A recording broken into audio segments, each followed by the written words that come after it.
Thank you very much. Good evening, everybody. Today, I would like to talk about doing viewings, and whether it's for whole properties, individual flats, or HMOs, or micro flats. I think the same thing applies to all of them. And I just feel, as landlords, we're sort of potentially missing a trick. And what I mean by that is, it's all very good getting tenants to come around our properties to view it and to put an offer forward. But I think a lot of landlords are making a decision about who they want to let to from those that put a physical offer forward. And I think there's some extra insights that we can pick up along the way, so we're not just basing our opinion on what rent somebody is willing to pay and when they're looking to move. I think there's a few other things that are worth looking at. For those of you who haven't used Upad, the way we work is it's £120 to advertise a property until let. But we will introduce you, in terms of your contact details, to tenants when they inquire, which is really important because 90% of all tenants would rather meet you, the landlord, on a viewing than anybody else. So we share your details with the tenant. They will contact you. You can obviously be proactive and call them at the same time. But use that time on the phone to ask some probing questions, just to get an understanding about when they're looking to move, and just build up some due diligence, I suppose, on each applicant. Make sure you write these points down so that at the end of the process, if there's 20 or 30 people that have inquired about your property, you don't get confused from Peter to Paul on who has said what, so you can make an informed decision. But ask some of these examples of some open-ended questions just to get a vibe for what they're like. Maybe not ask them 20 or 30.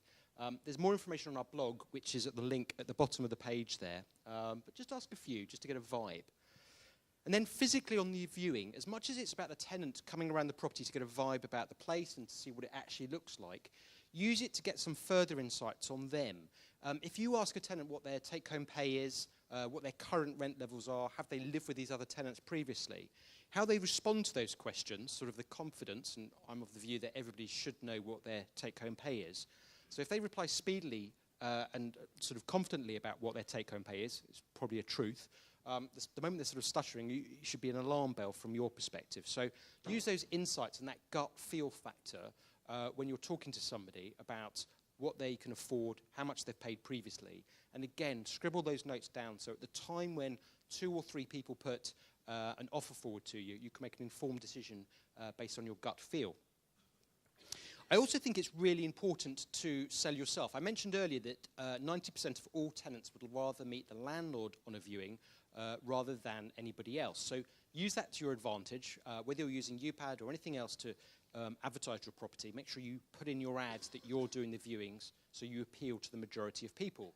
But in terms of selling yourself, they want to know that you're going to be going around to fix things speedily. Mention that you've been a landlord for X amount of time, or you've got X amount of properties, that you have a building firm or what have you to deal with maintenance requests. Give them some confidence, because it's not just about the property that they are wanting to rent, it's also about you. And make sure they get a good vibe from your perspective of what you're actually like, because actually it is all about a relationship, not just about the rent. And then finally, I just want to mention, if you've got a property where you've got tenants already in situ, it's a bit of a bugbear, I think, for all of us, of how do you motivate your existing tenants to keep the place looking nice and tidy and a good stance when new tenants move in to do a viewing. Clearly, when somebody moves into a property to view it, you have that 2 or 3 second rule where people generally make an impression really, really quickly. So I'm quite happy and comfortable with organising in the last month of a tenancy agreement for my existing tenants to get a free cleaner, for example, to come around once a week.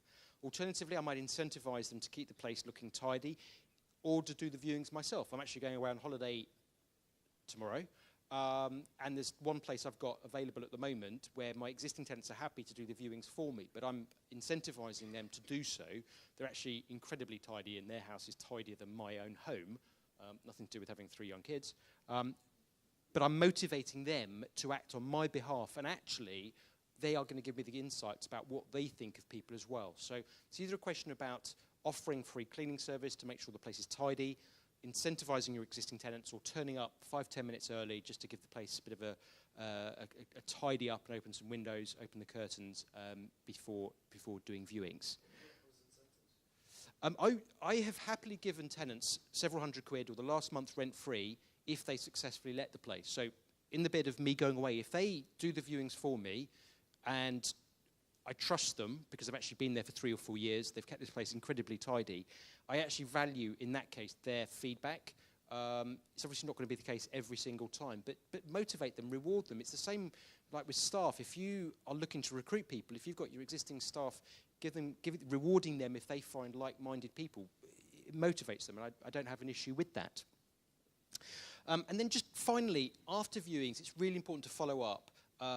You want to get as many people that are interested in the property to put an offer forward, and that combined with the gut feel factor and the insights you've picked up over the phone and during the physical viewings will give you a really good steer on who you should take.